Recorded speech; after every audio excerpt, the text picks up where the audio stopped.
Based on popular demand, we finally decided to update our infamous Flicker Strike build. It is, of course, Flicker Strike Slayer featuring the Saviour sword, a relatively cheap offhand weapon that is more than strong enough to be used in main hand in conjunction with a shield. We are talking 100 million damage here.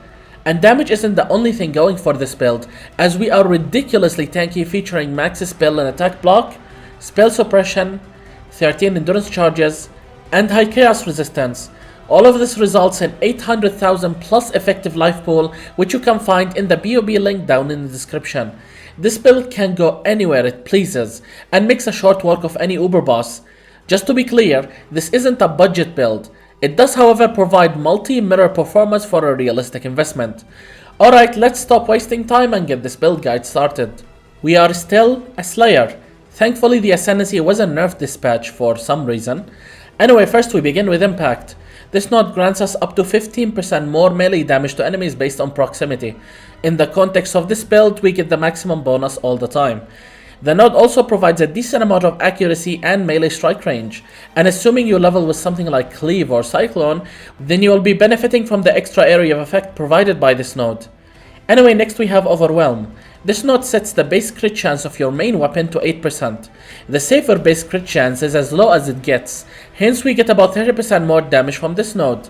It's also useful to take early if you wish to go crit while leveling. For our third Ascendancy, we have Bane of Legends. At this point in the game, you start hitting unique enemies, and this node provides 20% more damage against them, and 10% more damage while mapping, which is neat. Finally, we have Masterful Form. This node sets your maximum endurance charges to be equal to your maximum frenzy charges. Only take this one last, as you are gonna need replica pharaohs to generate all of your newly found endurance charges. Aside from that, we are just getting +1 frenzy from this node. But with that, we are done with our Ascendancy. Now let's go over our passive tree. Our tree focuses on frenzy charges, melee crit chance and crit multi, sword damage and attack speed, block chance, spell suppression, life, and charge scaling nodes. Next we have 3 large cluster jewel setups. The first one adds the following notables: Feed the Fury, Martial Prowess, and Fuel the Fight. Our second jewel adds the following notables: Feed the Fury and Gladiator's Fortitude. For the last one, we have also Feed the Fury and Prodigious Defense. Now for mastery choices, we have 40% of physical damage is converted to cold, 1% chance to block attacks per 5% chance to block on equipped shield, 3% increased damage per power, frenzy, or endurance charge we have, plus 25% to critical strike multiplier against unique enemies, and chance to suppress damage is lucky. But with that, we are done with our passive tree. Now let's go over our items. First of all, we have the previously mentioned Saviour as our main hand weapon.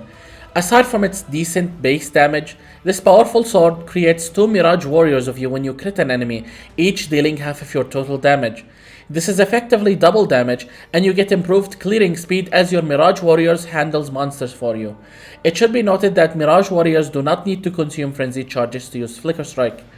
Now to go alongside the Saviour, we have a synthesized shield with +1 frenzy charge as an implicit.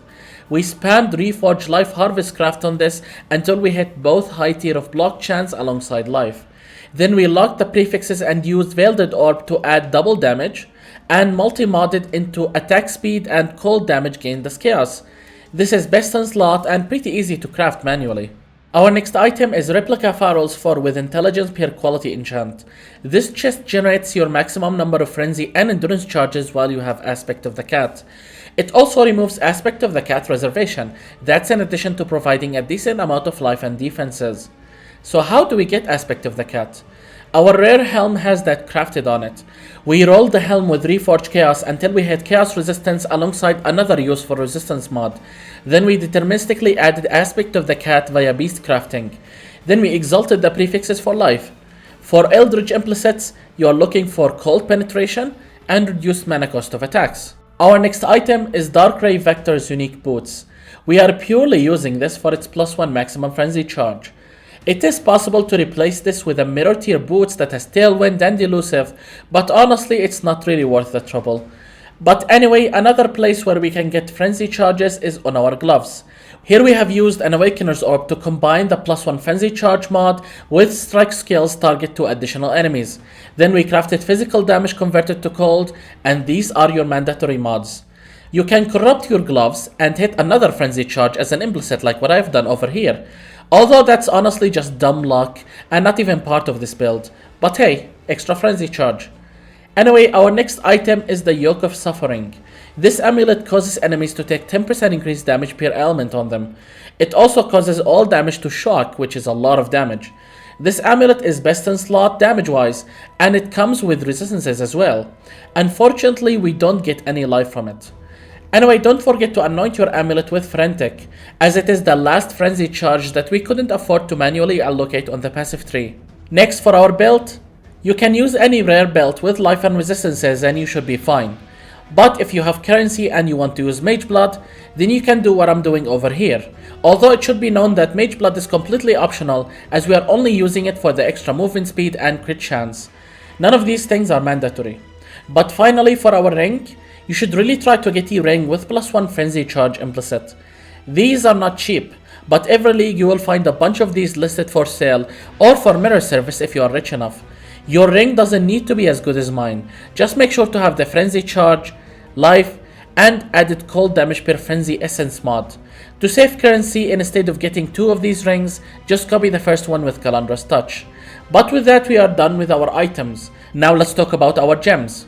For our main 6-link setup we have Flicker Strike, Awakened Elemental Damage with attacks, Awakened Multi-Strike, Ice Bite, Awakened Cold Penetration, and Endurance Charge on melee stun. Next we got our primary aura setup. We got Hatred, Herald of Ice, Max level Precision, and level 3 Enlighten. Now for single targets we have a 4-link damage support setup. We have Assassin's Mark, Mark on Hit, level 4 Enhance, and Life Tap. Our last gem setup is a 4-link that must go in our helm, where we crafted Aspect of the Cat.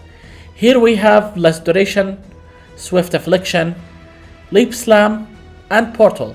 Supporting Aspect of the Cat with support gems that reduces duration allows the skill to generate frenzy charges more frequently. This allows for higher uptime on max charges, which improves overall damage. Anyway, that was it for our gems. Now for jewels. First of all, we have Watcher's Eye with 40% of physical damage converted to cold while affected by hatred. This is your only mandatory mod. But if you have extra currency, then get it alongside the 15% cold penetration while also affected by hatred mod. Anyway, next we have one Lethal Pride Timeless Jewel that mentions any general. Place it in this socket to maximize its effect. We are looking for as much chance to deal double damage added to notables within its range. Next we have an Adorn Jewel. This one increases the effect of your corrupted magic jewels. We are using it in conjunction with 4 jewels like this one. You want life and melee crit multi. Now for Bandit Quest, we are going to help Alira.